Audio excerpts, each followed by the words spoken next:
अस्सलाम वालेकुम। एक मरतबा फिर चौपाल हमने सजाई है नूर महल के लॉन्स में, और इस चौपाल में दिल की बातें होंगी, कुछ इख्तिलाफ भी होंगे, इत्तफाक भी होंगे, और चौपाल का मकसद भी यही है कि खुल के बात हो।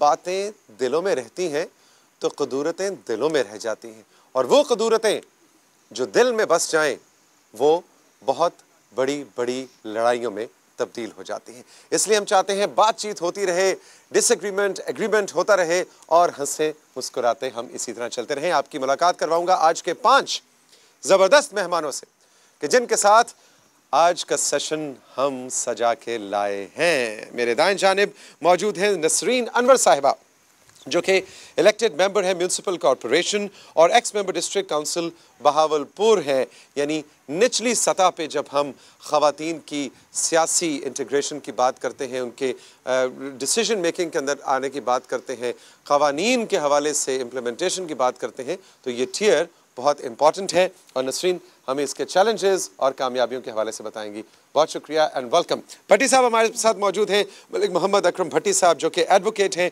और एक्स प्रेसिडेंट हैं मुल्तान बार एसोसिएशन।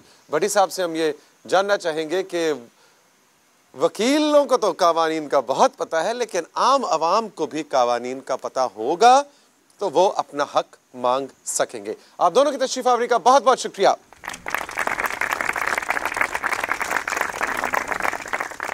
और मेरे बाएं जानिब हमारे सुपर डुपर मेहमान मौजूद हैं। मेरे साथ मौजूद हैं मिस कमल, और ये एक एनजीओ चलाती हैं। शुक्रिया। मिस कमल के साथ मौजूद हैं हमारे साथ चाचा प्रधान जी।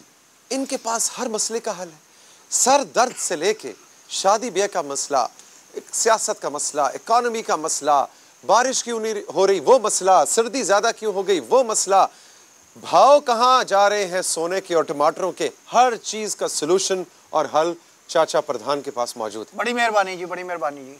और इन दोनों के साथ तशरीफ रखती है हमारी एक आम शहरी, एक पढ़ी लिखी लड़की, इसका नाम है सादिया, और ये अच्छी बच्ची है।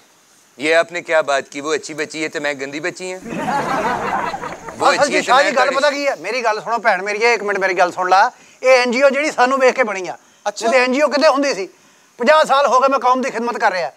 पिंड दे विच किसी का कोई मसला होवे, मैं यकीन करो थाने कचहरियां हर जगह ते मौजूद हुंदा। वाह। एक्चुअली किसी का नलका लथ जावे, किसी ने नवा लवाउणा होवे, किसी का कुत्ता गवाच जावे, मैं लिया के देना होंदा। एक्चुअली बात ये है कि आपको देख के एनजीओ नहीं बनी, तो अनु वेख के गुलहरी बनी है चाचा जी। मैं सारी जिंदगी आप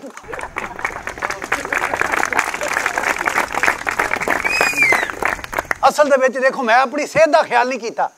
जिहड़ी कौम की खिदमत करनी है ना, यही नाल जानी है। वाह।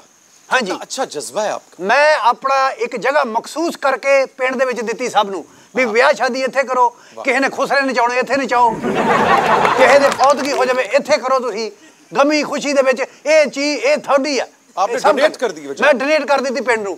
हुण एक बारी एक मुंडे दा विआह नाल फौतगी हो गई। मैं कहा हुण की करिए? कहंदे मैनेज कर लो। ब्याह भी उथे ते फौतगी भी उथे एक साथ। लोकी कहण जी मुबारक होवे, बड़ा अफसोस होया।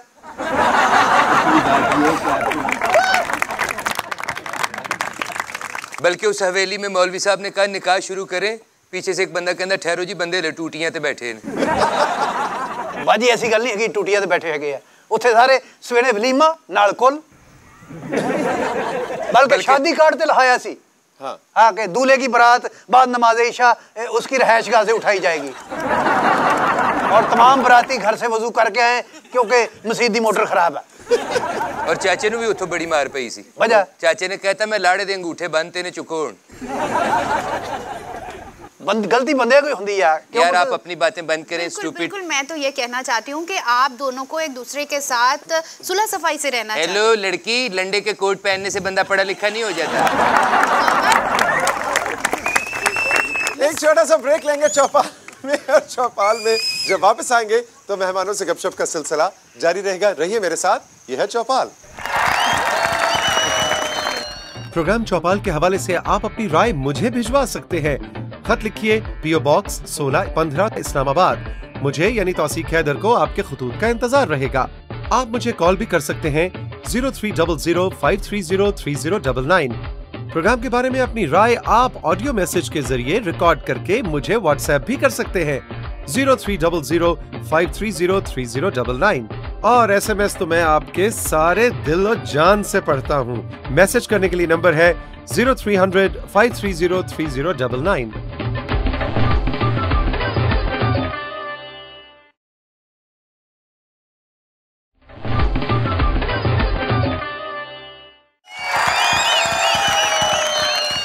चौपाल में एक मरतबा फिर आपको खुशामदीद कहेंगे। हमारे साथ अकरम भट्टी साहब मौजूद हैं। भट्टी साहब, आपकी वकालत और जो इससे जुड़े मसाइल पे तो हम आज के सेशन में बात करेंगे, लेकिन ये बताइए कि आपका ताल्लुक मुल्तान से है और मुल्तान के बारे में कहा जाता है गर्द गर्मा गदाओ गोरिस्तान। गर्द गर्मा गदाओ और गोरिस्तान, ये क्या कहानी है और ये क्यों मुल्तान को इन अल्फाज से याद किया गया तारीख में? ये सर अलेक्जेंडर 1843 में उसने विज़िट किया था मुल्तान को। तो उस वक्त हालात इस तरह के थे कि जो तारीख़ मुल्तान की अगर उसको पढ़ा जाए तो ये सामने बात आती है कि उस वक्त घरों के छतों के परनाले नहीं हुआ करते थे। अच्छा। बारिशें यहाँ होती नहीं थी, यानी मुल्तान में बारिश होती नहीं थी, जो तारीख़ बताती है। परनाले ना होना, बारिश होगी तो ड्रेनेज का निज़ाम होगा या उसकी ज़रूरत पड़ेगी। तो उसने उस वक्त के जो हालात थे उसको देख कर ये बात कही कि गर्द गर्मा गदा गोरिस्तान। लेकिन अल्हम्दुलिल्लाह इस 1843 और आज 2017 में हम जा रहे हैं।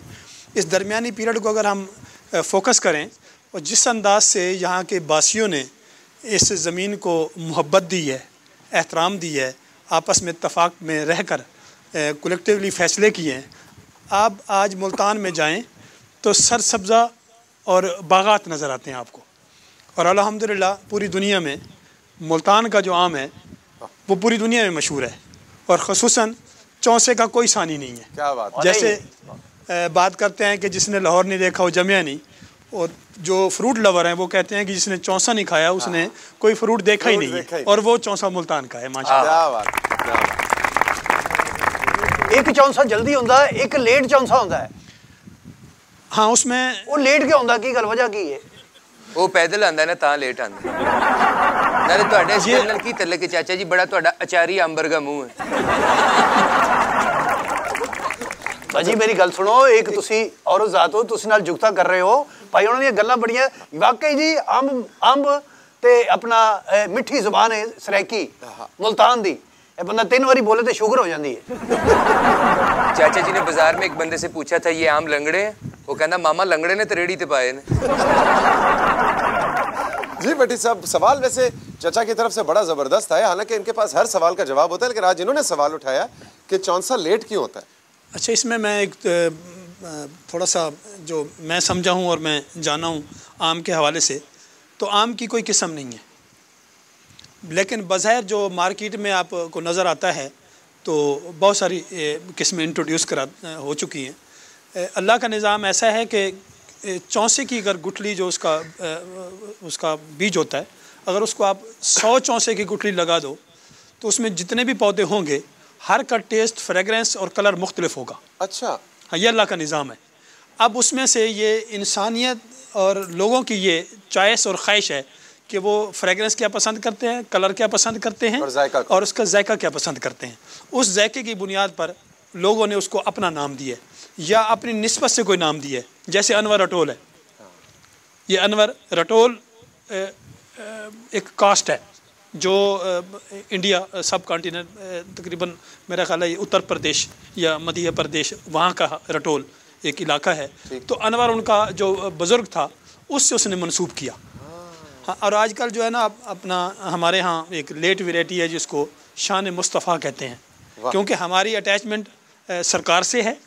तो जिसने ये इसके आम की फ्रेगरेंस को, कलर को और उसके जायके को पसंद किया तो उसने बेहतर ये जाना कि इसको सरकार के नाम से मंसूब किया जाए।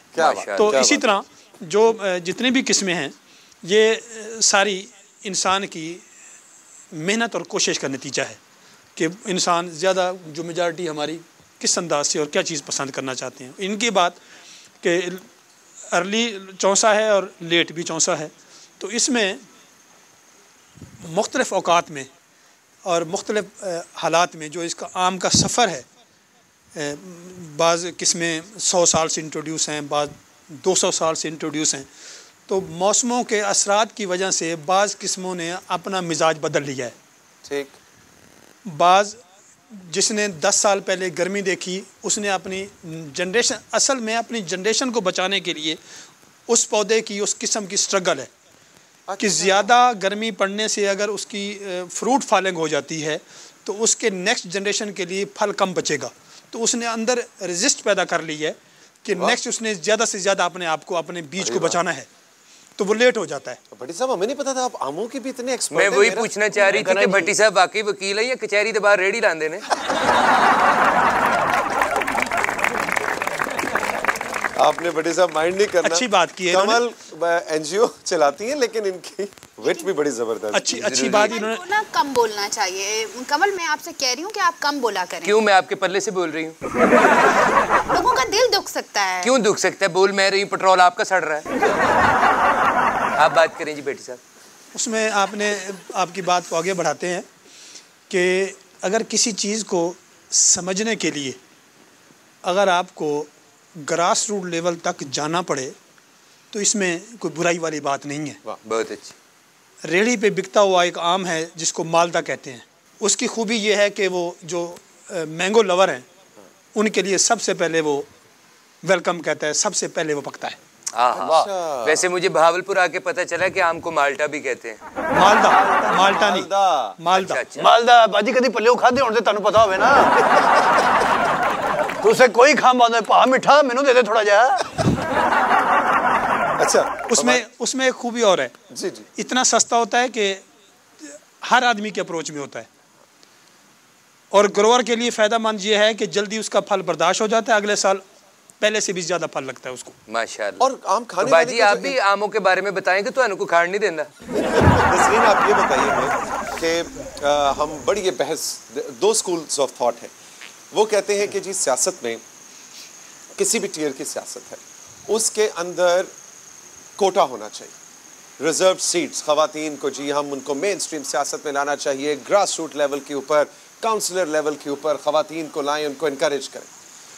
दूसरा स्कूल ऑफ थॉट ये कहता है कि नहीं भाई, रिजर्व से इनकरेज करें लेकिन उनका तरीका ये ठीक नहीं है कि रिजर्व सीट्स पे जब आएंगी तो उनको तो पक्की पकाई मिल गई, उनको ना पता है ट्रेनिंग के उनकी हुई ना कुछ, वो बस एक नाम के काउंसलर बन गई या नाम के मेंबर या नाम के। रिजर्व सीट नहीं, कंपटीशन, हमने अपनी औरत को कंपेटिटिव बनाना है, वो आए, मेन स्ट्रीम इलेक्शन लड़े और जीते, जिसकी मिसालें बहुत सी मशहूर मौजूद भी हैं। आपका दोनों तरह का एक्सपीरियंस है, आप इलेक्टेड मेंबर भी नहीं हैं और अब आप रिजर्व सीट पे भी, आप इसको कैसे देखते हैं? दोनों तरफ से जब आप कहते हैं कि इलेक्टेड और सिलेक्टेड दोनों हिसाब से ख़वातीन को आना चाहिए, तो सबसे पहले मैं ये कहूँगी कि ख़वातीन को जब हम एम्पावर करेंगे तो जब तक उनकी एम्पावरमेंट नहीं होगी, वो डायरेक्ट इलेक्शन के लिए उनके लिए बहुत सारे मसाइल होंगे। अब जब हम सिलेक्टिव ख़वातीन की बात होगी, कोटा सिस्टम की बात आएंगे, तो वहाँ पे ख़वातीन का जो वो रोल है वो उस तरीके से नहीं निभा पाती या वो रोल प्ले इस तरह नहीं कर सकती जिस तरह के डायरेक्ट इलेक्शन के साथ हम आते हैं। डायरेक्ट इलेक्शन में जब हम डोर टू डोर जाते हैं, लोगों से हमारी इंटरेक्शन होती है, हम उनके मसाइल को देखते हैं और फिर जब हम एक फोरम पे बैठते हैं, हम असेंबली में बैठते हैं, हम अपनी यूनियन कौंसिल से भी उसको अगर लें, म्यूनसिपल कॉरपोरेशन में लें या डिस्ट्रिक्ट कौंसिल में, तो हम वहाँ पे बैठ के उनके मसाइल को ज़रूर उजागर करने की भी कोशिश करते हैं और उनको हल करने के लिए भी हम ज़रूर कोशिश करते हैं। लेकिन अगर सिलेक्शन से आए तो? सिलेक्शन से अगर आएंगे तो हमें वो अपनी इतनी एफर्ट्स नहीं की होती, हमें कोटा सिस्टम से आ जाते हैं और फिर वहाँ पे हमने ये भी नहीं देखते कि हम अपनी जो नुमाइंदगी है उसका हक अदा करें या नहीं करें। और फिर वो जो हमारे मसाइल हैं, ख़वातीन के बिलखसूस जो मसाइल हैं, हम उसको उस तरीके से नहीं देख पाते या हम उनको हल कराने की वो कोशिश नहीं करते। बाकी रहा यहाँ पे हमारे साउथ पंजाब में, इससे पहले जो डेवोल्यूशन ऑफ पावर्स के बाद ख़वातीन को जब ये सिस्टम में 33% नुमाइंदगी दी गई, तो उसमें आप ये देखें कि जो रूरल एरियाज़ थे उसमें तो बहुत सारी जगह पे यानी वो मुलाजमीन को भी उसमें लेके आए, सिर्फ नुमाइंदगी बराए नाम थी। और उसका जो वो रोल था उन खवातीन का, तो वो उस हद तक इफ़ेक्टिव नहीं था जितना कि होना चाहिए। लेकिन अब सिनेरियो चेंज है, अब पढ़ी लिखी खवातीन भी उसमें हैं, लेकिन कुछ जगह पे वैसा ही है सिस्टम। अब यहाँ पे एक ज़रूरत और भी है कि जब हम उनको नुमाइंदगी देते हैं तो हमें उनकी अवेयरनेस और उनकी ट्रेनिंग का भी हमें बंदोबस्त करना चाहिए। और उसके लिए ज़रूरी है कि जब हम ख़वातीन को यहाँ पे सिस्टम में इंट्रोड्यूस कराते हैं तो उनको कि ये ट्रेनिंग का भी कुछ पता होना चाहिए कि हमारे रोल क्या है, हमारी रिस्पॉन्सिबिलिटी क्या है, हमने हल्के की खिदमत कैसे करनी है, और हमने असम्बलियों के अंदर बैठना कैसे है, और वहाँ पर हमने अपनी आवाज़ को किस तरह उठाना है, और अपने मसाइल को हल कराने के लिए किस तरह अप्रोच करना है। जिस तरह एक शहरी होने की हैसियत से हमें पता होना चाहिए कि हमने अपने मसाइल को लेके किस तरह जाना है और उसको किस तरह हल कराना है, उसी तरह एक इलेक्टेड या सिलेक्टेड रिप्रेजेंटेटिव को भी बैठ के ये देखना चाहिए कि मैंने अपने इश्यूज़ को किस तरह हाईलाइट करना है। बहुत अच्छी बात है कि दोनों साइड्स पे अवेयरनेस की जरूरत है। इन्होंने भी पूछ लो सोशल वर्कर है की काम करती है बाजी केड़ी तू मतलब एनजीओ बनाई है, मैंने दे दसो, सिर्फ मुंह बनाया तू एनजीओ किथों बनाई है? मैंने एनजीओ बनाई है तौसीक साहब सिर्फ इसलिए कि लोगों को अच्छे से अच्छे फ़ायदे हो सकें। जैसे पानी का मसला हो जाता है, वो भी हमने अपनी एनजीओ की तरफ से किया है कि गलियों को साफ़ करें, सीवरेज का सिस्टम। अभी जहाँ पे जिस जगह मेरा ऑफिस है वहाँ पे मैंने 6 टूटियाँ लगवाई हैं अभी लेटेस्टली। केड़ी टूटी? कोई टूटी लवाई है उन्होंने खोलिए, पानी थले दी बजाय उतने आता है, केड़ी टूटी लवाती है? अच्छी बात है ना, आप अनपढ़ आदमी ऐसे खोलते हैं जी, खोलोगे तो पानी हथी पेगा ताड़े चाचा जी। अच्छा, 6 टूटियां लगवाई हैं जी? 6 टूटियां लगवाई हैं, तो माशाल्लाह 2-2.5 लाख रुपए का टेंडर था वो। देखो 6 टूटियां दे उत्ते कितनी इन्वेस्टमेंट हो गई है। मैं पिछले दिन पिंड दे विच 20 शादियां जड़ियां इज्तिमाई शादियां जिन्हों कहंदे ने वो करवाइयां ने बुजुर्गां दियां। तो उसमें आप खुद भी शामिल थे? नहीं जी, मैं तो सारा अरेंज कीता सी उत्थे। क्योंकि आप बात कर रहे हैं ना यंग जनरेशन की, खंग जनरेशन नु प्रमोट कर रहे हैं। देखो कुछ लोग जिन्हां दी मतलब किसी दी बीवी मर गई, किसी का खामन मर गया, उन्होंने भी हकूक ने ना, उन्होंने भी असी उजागर करना होता है कि उन्होंने भी शादी होनी चाहिए बेचारियों की, उन्हें जिंदगी किस तरह बसर करनी है। बस बात। कमल आप एक और चीज उजागर करें कि आपने शूज कहाँ से लिए? ये मैंने खुद लिए, जहाँ से भी लिए। तुम्हें क्या तकलीफ है? हमारा सारा ध्यान मेरी चीजों की तरफ ही है। ये भी बाजी नु कितो डोनेट ही होए ने मैंने लगता है। मैं आपको एक बात, मैंने खुद नहीं लिए। पास होने के बाद या पहले ही ले लिए थे? आपके भाईजान ने लेके दिए। आपकी शादी हुई है? जी आपकी शादी हुई है? मैंने शादी का नहीं कहा, भाईजान का कहा है। तो फिर भाईजान कहाँ से? मेरा नाम है मिस कमल, लेकिन आप प्यार से मुझे मिसेस तौसीक भी कह सकते हैं।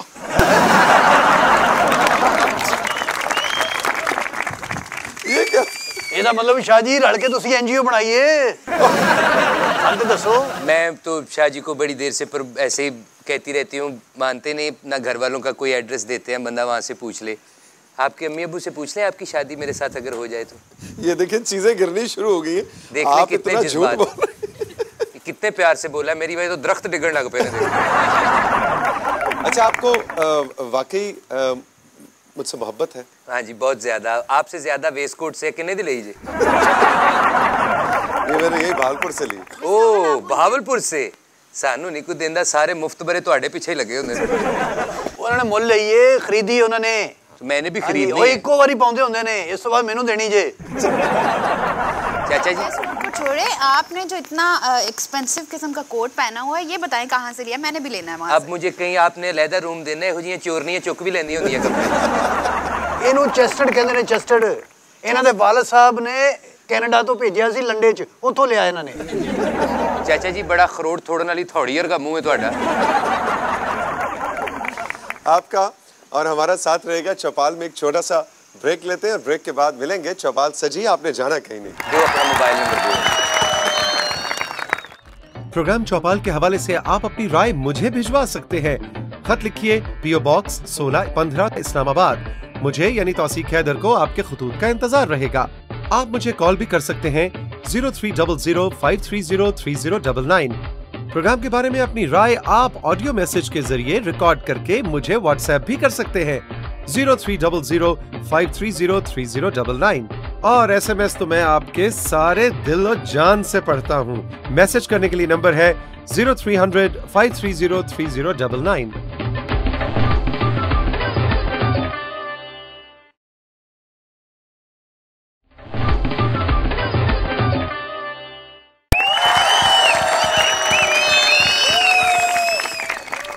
ये ना वेलकम बैक। चौपाल सजी है और भट्टी साहब से मैं अब जरा इनके जो वकालत, आमों के तो एक्सपर्ट हैं लेकिन हर बात भट्टी साहब से मुझे क्यों इग्नोर कर रहे हैं आप बताएं मुझे।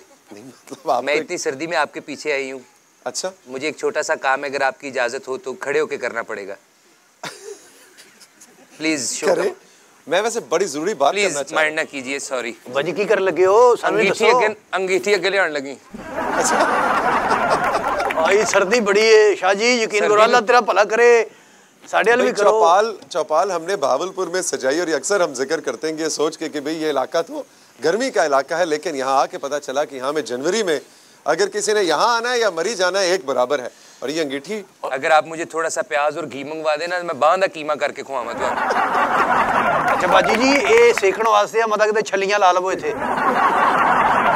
अच्छा आप दोनों की अगर इजाजत हो जी। सादिया तुम्हें मैंने यहाँ बिठाया था और मैंने एक तुम्हारा तारुफ में कहा था कि अच्छी बच्ची है। मैं तो रोकने की कोशिश कर रही हूँ मगर मिस कमल तो किसी तरह मुझे बोलने नहीं मैं आपका लिहाज कर रही हूँ। मैं बिचो पंजाबना मैं जूंडा फाड़ लेना, तेरा खाना खराब कर देना।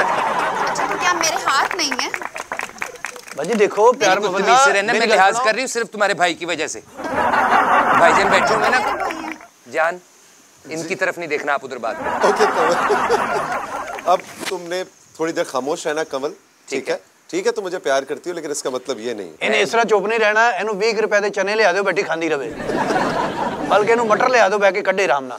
अच्छा भट्टी साहब ये बताएं कि अभी जो थोड़ी देर पहले नसरीन बात कर रही थी, बड़ी इन्होंने अच्छी बात की कि अवाम को भी राइट्स का उतना ही पता होना ज़रूरी है जितना कि पॉलिसी मेकर्स या कवानीन बनाने वालों को। ऐसे में एज ए लॉयर आप हमें ये बताइए कि पाकिस्तान को कहा जाता है कि हम दुनिया के उन ममालिक में से हैं कि सादिया जिनके अंदर कवानीन बहुत है, हम लॉज बनाने में और अच्छे लॉज बनाने में बहुत माहिर हैं। हमारी पार्लियामेंट्स ने बड़ा एक्टिव और अच्छा काम किया है, लेकिन लॉज की इम्प्लीमेंटेशन और अवेयरनेस की जब बात आती है तो आवाम को पता ही नहीं है कि ओह ये भी मेरा हक है, ये कानून मौजूद है और इस कानून को इस्तेमाल करके मैं अपना ये हक हासिल कर सकता या कर सकती हूँ।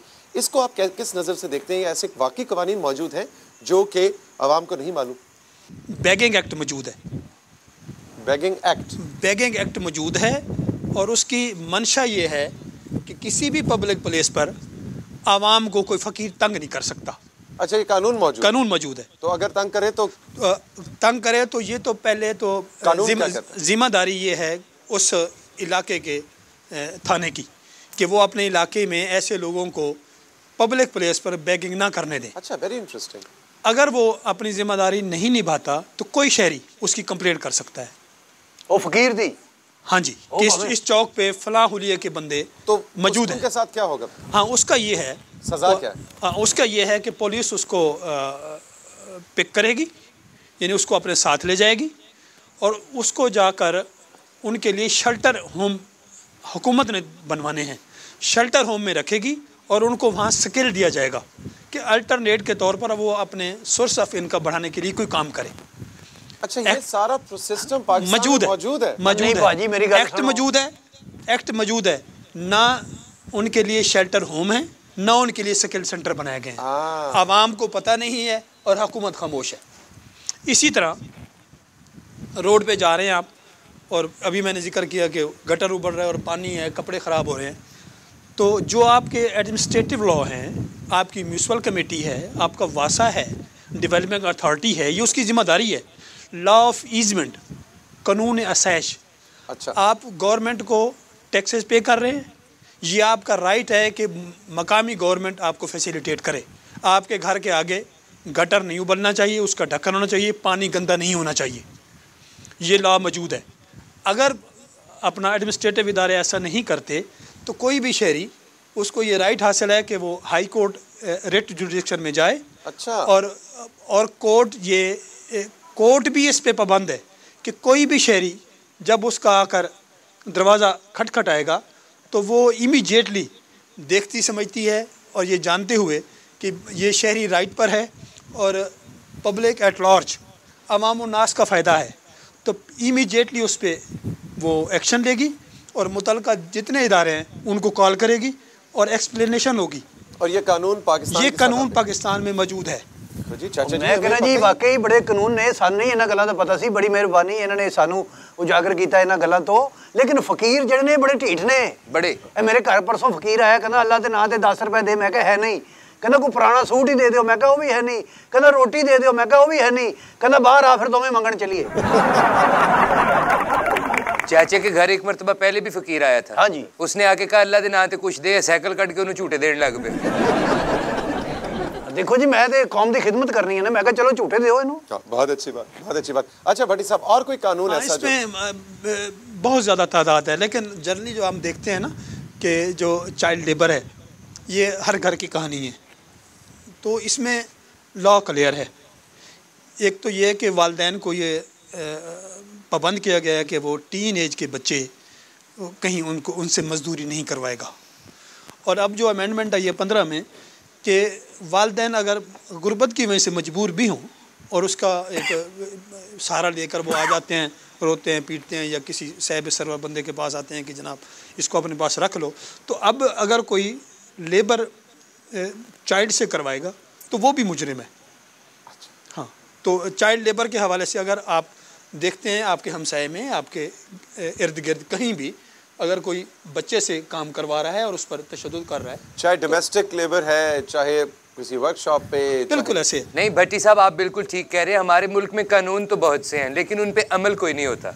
वैसे भी इस कौम को एजुकेट करना बड़ा मुश्किल है। ये आपको पता है कहाँ से गुजरते। इतने तो एक बंदा बल्ब ला रहा है, भी खलो के उन्होंने वेख रहे होंगे और की होने जिस तरह भट्टी साहब ने कहा भी फकीर अगर तुहानू तंग करन तुसीं पुलिस नूं इतलाह करो, उन्होंने फड़वाओ भी जिहड़ा पुलिस नूं 200 देना तुसीं 10 फकीर नूं दे के जान छड़ाओ।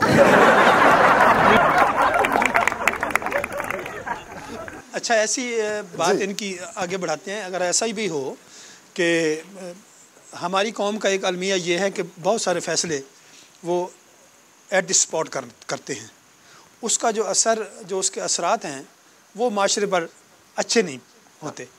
तो कलेक्टिवली हमें सोचना होगा। समाज है, माशरा है, इकट्ठे रहने का नाम है समाज। जब हम इनफरादी तौर पर अपनी अपनी ड्यूटीज़ को समझेंगे नहीं और उसको परफॉर्म नहीं करेंगे तो अच्छा माशरा हमारा नहीं पनप सकता। कोई ऐसा कानून बताए ना कि शाह जी किसी लड़की को भी देखे मुझे SMS आ जाए। अच्छा, इसमें आपके लिए तो ये कानून बनना चाहिए। इनके लिए कोई एक्ट लागू नहीं होता जो आप 1 मिनट की ब्रेक ले, मैं एदा ते स्यापा कड्डा किधरे विच। एक ब्रेक लेते हैं जी ताकि कमल और सादिया आपस में फैसला करें कि अगले हिस्से में इन दोनों में से किसने बैठना है स्टेज के ऊपर और किसने जाना है। रहिए मेरे साथ, ये है चौपाल। प्रोग्राम चौपाल के हवाले से आप अपनी राय मुझे भिजवा सकते हैं। खत लिखिए PO Box 1615 इस्लामाबाद। मुझे यानी तौसीक हैदर को आपके खुतूत का इंतजार रहेगा। आप मुझे कॉल भी कर सकते हैं 030053030099। प्रोग्राम के बारे में अपनी राय आप ऑडियो मैसेज के जरिए रिकॉर्ड करके मुझे व्हाट्सएप भी कर सकते हैं 030053030099। और SMS तो मैं आपके सारे दिल और जान से पढ़ता हूँ। मैसेज करने के लिए नंबर है 030053030099।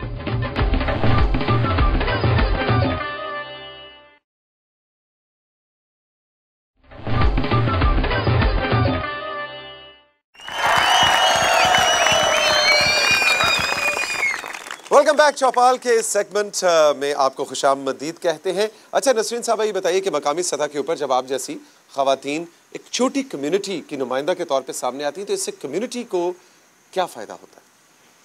आपको तो फ़ायदा हुआ, आपको डेजिग्नेशन मिला, मकाम मिला, इज़्ज़त मिली, लेकिन उस कम्युनिटी को क्या फ़ायदा हुआ कि नसरीन हमारी नुमाइंदा बन के बैठी है?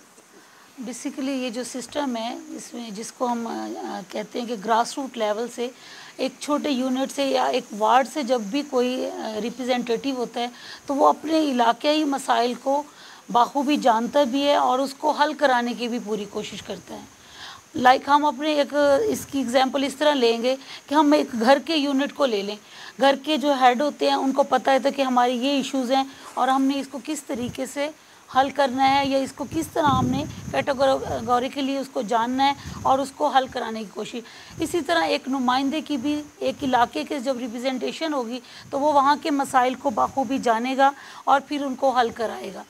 हमारा जो ये मकसद होता है कि हम लोग जो यूनियन काउंसिल की लेवल से ले लें या वार्ड से ले लें या म्यूनसिपल कॉरपोरेशन या डिस्ट्रिक्ट काउंसिल के लेवल पे ले लें, तो हम उन मसाइल को जानें और फिर उनको हल कराने की कोशिश करें। हम जब यूनियन वार्ड लेवल की बात करेंगे तो उन मसाइल को लेंगे और फिर हम उस कम्युनिटी को, जो हमारा इलाका है, जो हम जहाँ पे वो इश्यूज़ हैं, उनको अपने इलाके के लोगों को साथ लेके हल कराने के लिए जाएंगे।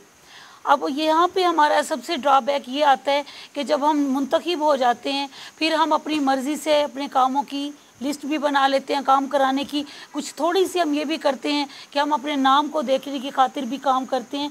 हम असल मसाइल से हट जाते हैं। असल मसाइल जो वहाँ के हैं हमें वो देखना चाहिए कि कौन से बहुत ज़रूरी मसाइल हैं जिनको हमने पहले हल कराना है और किन को हमने थोड़े सा ताख़ीर के साथ भी हल कराएंगे तो बेहतरी हो जाएगी। जिस तरह अभी आपने कमल बाजी और मेरी सुलह कराई है ब्रेक के दौरान अगर ये सुलह ना कराती तो इस वक्त तो यहाँ पे पता नहीं खून खराबा एनजीओ कट्टा चलानी है। देखो बुजुर्ग ठंड ना मरन दे, आगे सारी अपने आगे की है। बस अपनी सीधी आग से को ते घर निकलो। चलो कमल, शेयरिंग मेरे हाथ गर्म हो गए ना, मैं एक लपड़ मार देती हूं। बुजुर्ग है तेरा। अब हमें अगर थोड़ा सा आप इजाजत दें तो मैं अपनी बात आप करें बात मुकम्मल। जी बहुत शुक्रिया आपका। मेरा कहने का मतलब ये था कि अब जिस तरह हमारी सोसाइटी की हम बात करते हैं कि हम सिविल सोसाइटी के अलंबरदार बनने की कोशिश करते हैं, हमें पहले ये देखना है कि हम सोसाइटी से कटते जा रहे हैं। हमें अपनी सोसाइटी को ऑर्गेनाइज़ करना है, हम अपनी कम्युनिटी को ऑर्गेनाइज़ करें, हम अपने राब्ते एक दूसरे से बढ़ाएं। हम बिल्कुल कट गए हैं, हम अपने घरों तक महदूद हो गए हैं।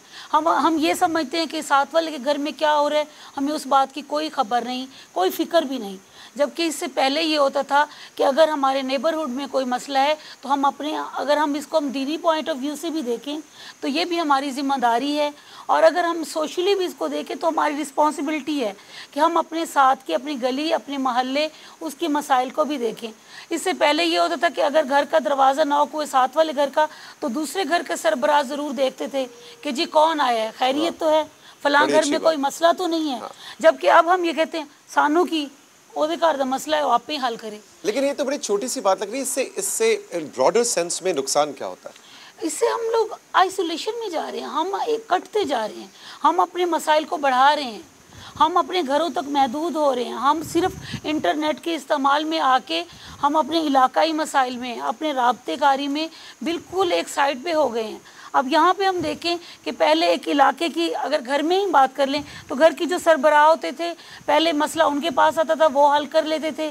और इसी तरह इलाके मसले में अगर देखें तो घर में अगर छोटे छोटे ख़वातीन के भी मसाइल हैं तो उनके लिए एक खातून होती थी जिसको सियानी या इलाके की बड़ी बोला जाता था, पहले उसके पास वो इशू आते थे और जब वो हल कर लेती थी और ये हमारे मसाइल अदालतों और कचहरियों तक भी नहीं जाते थे। और ये जो आपने बात की ना कि हमसाये का दरवाज़ा खटका तो देखो कौन आया, इससे ये भी बड़ा फ़ायदा होता था कि जो नौजवान जो लड़कपन जवानी की उम्र से गुजर रहे हैं पूरी कम्युनिटी, पूरा मोहल्ले को पता होता था कि अच्छा जी ये शेख साहब तो पुत्र है, की कर रहे हैं।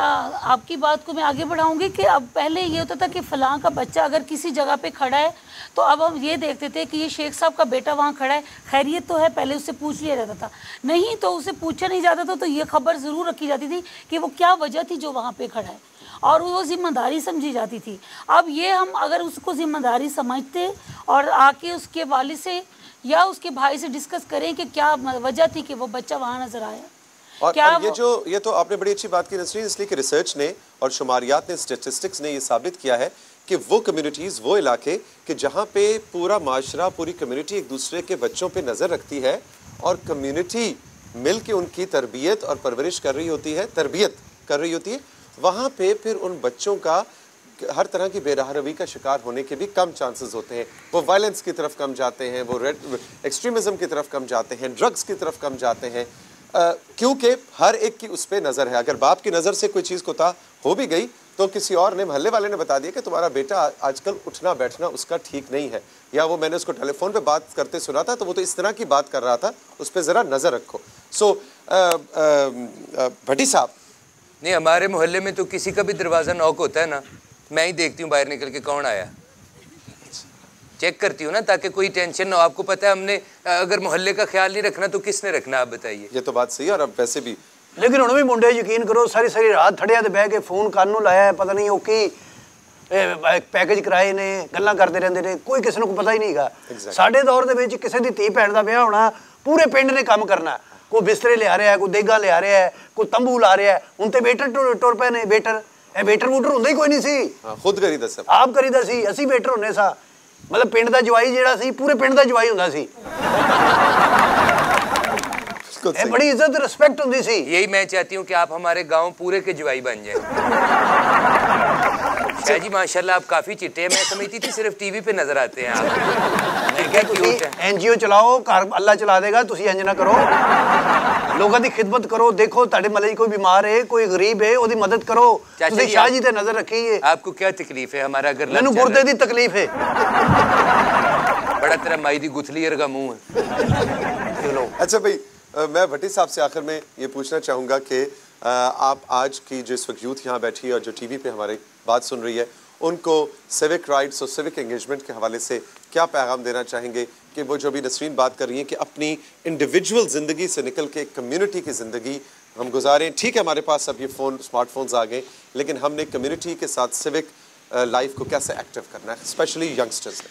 यहाँ यूथ से स्पेशल रिक्वेस्ट करूँगा और यकीनन ये इस पर अमल करेंगे कि आपके महल्ले में, आपके करीब में कोई भी नया बंदा नया घर किराए पे लेता है तो रेंट एक्ट मौजूद है और उसमें अमेंडमेंट हुई है 2016 में कि आप मुतलका थाने में जाकर उसकी इतला करेंगे। तो रेंट एक्ट से मुराद अगर आप घर किराए पे दे रहे हैं, घर किराए पे दे रहे हैं, तो उसके लिए आपको मुतलका थाने में इतला देनी होगी कि किसको दिया? कि हम किराए पे किस बंदे को दे रहे हैं, उसका डाटा क्या है, उसके अफराद की तादाद क्या है। तो उससे ये होगा कि बहुत सारे जो मामलात हमारे सोसाइटी में हैं, चोरी है, डकैती है या दहशतगर्दी के मामलात हैं, उससे हम सिक्योर रहेंगे, वो हमारा माशरा सिक्योर रहेगा, हमारा मुल्क सिक्योर रहेगा और हम खुशहाली की तरफ बढ़ेंगे, हमारे मुल्क की तरक्की की तरफ बढ़ेगा।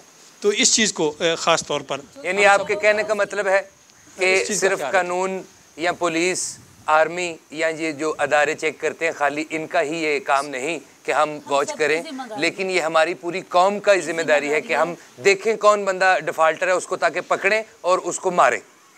मारने पे बात जरूर तुम्हारी नहीं, मारने का नहीं, जान छुट्टी है ना, मैं कहनी उनके कानून नूं अपने हाथ च नहीं लेदा। खाला जी तुसी कानून नूं हाथ च ना लवो। हां खाला कौन?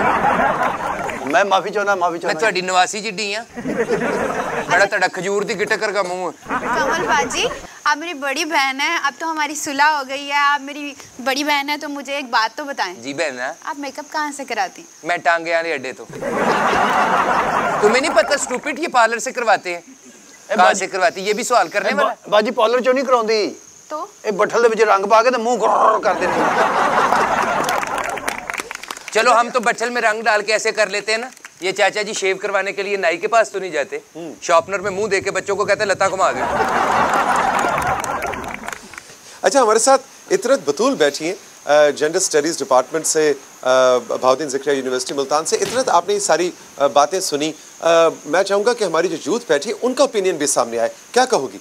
जी, मैं भी अकरम भट्टी साहब की बात से बहुत इंस्पायर हुई हूँ और मैं ये सोच रही थी इनकी बातों के दौरान कि ये वो लॉस थे, ये छोटी छोटी बातें थी जिससे हम सबको रोज़मर्रा ज़िंदगी में इन सब का सामना करना पड़ता है, लेकिन हमें बिल्कुल मालूम नहीं होता है कि हमें इसके बारे में क्या स्टेप लेना चाहिए। तो मैं ये सोच रही थी अगर इन छोटे छोटे कानून को हमारे निसाब का हिस्सा बना दिया जाए, ज़रूरी नहीं कि हम सारों को एक ही निसाब में डाल दें, हम इसको step by step, class wise अगर हम इसको ऐड करते जाएं तो मेरा ख्याल है कि हमारी जो यूथ है, हम एज ए यूथ इन लॉ से अवेयर होंगे और ज़्यादा बेटर तौर पर अपनी रिस्पॉन्सिबिलिटी जो है वो अदा कर सकते हैं। बिल्कुल ठीक, बहुत अच्छे, वेरी गुड। इतरत, आपकी बात सुन के मुझे खुशी भी हुई और आपको देख के भी, आप बिल्कुल मुझे कॉपी करती हैं। देखे ना, जीन्स और शर्ट एक जैसी है। हाँ, बिल्कुल वैसे ही होता है। मैं काफियों की आइडियल हूँ, ਤੁਹਾਡਾ पता नहीं ध्यान कितने रहता है। अच्छा जी, आज की चौपाल की नशिस्त को मैंने तमाम मेहमानों के शुक्रिया के साथ इख्तिताम तक पहुंचाना है और अभी खत्म करने लगे आप प्रोग्राम जी। जाते जाते लोगों को थोड़ा एंटरटेन तो कर दे। क्या आपकी तालियों की गूंज में चाचा चूई बन के बखाएगा। और यार आवाम की खातिर कुछ भी बनना पवे, मैं बन जागा। यकीन करो, आवाम की खिदमत करनी। तुसी एनजीओ चलाਉਂਦੇ ਹੋ ਤੇ ਮੈਂ ਤੇ ਫੀਸ ਬਿਲਿल्ला ਕੰਮ ਕਰ ਰਿਹਾ ਲੋਕਾਂ ਦੇ। ਕੱਲ ਮੈਨੂੰ ਇੱਕ ਖਾਲਾ ਨੇ ਕਿਹਾ ਕਿ ਪੁੱਤਰ ਮੈਨੂੰ ਨਵੀਂ ਮੋਟਰ ਚਾਹੀਦੀ ਏ, ਡੌਂਕੀ ਪੰਪ ਨਹੀਂ ਹੁੰਦਾ, ਕਿੰਨੇ ਦਾ ਆਏਗਾ? ਮੈਂ ਕਿਹਾ ਜੀ 18000 ਦਾ। ਕਹਿੰਦੀ ਪੁੱਤਰ ਸਸਤਾ ਨਹੀਂ ਹੋ ਸਕਦਾ। ਮੈਂ ਕਿਹਾ ਜੀ 400 ਦਾ ਵੀ ਆ ਜਾਏਗਾ। कहंदी वो किस तरह? मैं कहा नशई नूं देना, उन्हें किसी दा ला के तां दे देना। पर आप जाने से पहले सुलह कर लें, मेरे कहने पे शाह जी आप भी रिक्वेस्ट। सुलह ही अल्लाह रहम करे, कदों उन्होंने डांगा फड़ियां ने। नहीं, एक दूसरे के साथ जो क्लैशेस हैं वो दूर कर लेना। क्लैशेस यही है कि हम भी लोगों की खिदमत कर रहे हैं और ये भी, ये दिहाड़ियां लगाने वाले बुढ़े लोग हैं, पता नहीं कहाँ से उठ के आ गए हैं। सारा काम तो हम करते हैं यूथ के लिए भी और सब लोगों के लिए। बुजुर्ग ना हो तो इनके साथ कभी मेरी सुलह नहीं हो सकती। बाजी बुजुर्ग कही जाने, मैं केड़ा ਤੁਹਾਡੇ ਨਾਲ डांग भोला आया। नहीं, इनका आप दोनों का काम अवाम की खिदमत है, जैसे सादिया ने कहा। सिर्फ फर्क ये है कि अंदाज जुदा है। आपके काम की अहमियत जो एनजीओज काम कर रही हैं इस मुल्क में, उसको हम निगेट नहीं कर सकती। जो सरकार काम कर रही है उसको निगेट नहीं कर सकते। और जो कम्युनिटी लेवल पे चाचे जैसे सियाने लोग दिहाड़ियां लगा रहे हैं, दिहाड़ियां नहीं ला रहे बाजी, मैं कहनी है दिहाड़ियां मैं मिस्त्रियां ना जाना है, बिल्कुल निगेट नहीं कर सकते। उसकी अपनी अफादियत है। प्रोग्राम चौपाल अपने इख्तिताम को पहुंचा आज का एपिसोड। इनके साथ तो कभी कोई एपिसोड एंड तक पहुंच ही नहीं सकता। हर बार ऐसे लगता है कि एक नया फ्रेश सेगमेंट हम शुरू कर रहे हैं। अपना बहुत सा ख्याल रखिएगा। जाते जाते कृष्ण लाल भेल जो कि मुख्तलिफ ज़बानों में गाते हैं और पाकिस्तान में नहीं बल्कि पाकिस्तान से बाहर भी इन्होंने इस खित्ते यानी चौलिस्तान और इसके इलाके की मौसीकी को न सिर्फ रूशनास कराया बल्कि बेशुमार अवार्ड्स हासिल किए और सताइश हासिल की। हम चाहेंगे कि आज का चौपाल इनकी परफॉर्मेंस के साथ हम इख्तिताम तक पहुँचाएँ। ख्याल रखिएगा। रब रखें।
चीरा गल में चोला चीरा